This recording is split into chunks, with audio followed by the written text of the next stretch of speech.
والی معاشرت لاؤ، ماں باپ کے پاؤں دھو کے پیو۔ ماں باپ تمہاری جنت ہیں، ماں باپ تمہاری جہنم ہیں۔ ماں باپ کو ٹیڑھی نظر سے دیکھا تو جہنم، اچھی نظر سے دیکھا تو جنت۔ کیا کمال ہے، قربان جائیں۔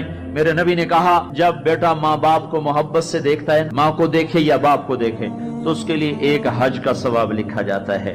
اور ماں باپ جب اولاد کو ان کی خدمت کی وجہ سے محبت سے دیکھتے ہیں تو بیٹے کو غلام آزاد کرنے کا ثواب لکھا جاتا ہے۔ اللہ کے نبی نے فرمایا، بھائی بولو، اللہ کے راستے میں خرچ کرنے سے بھی زیادہ افضل خرچ کون سا ہے؟ اللہ کی راہ میں 1 روپیہ خرچ کرو، 7 لاکھ کا ثواب ملتا ہے۔ تو آپ نے فرمایا اللہ کی راہ میں خرچ کرنے سے بھی زیادہ افضل کون سا خرچہ ہے؟ تو صحابہ نے کہا جی اللہ کو پتا، آپ کو پتا۔ تو آپ نے فرمایا بیٹے کا ماں باپ پہ خرچ کرنا اللہ کی راہ میں خرچ کرنے سے زیادہ افضل ہے۔ اب میرے تو مر گئے، تمہارے زندہ ہیں۔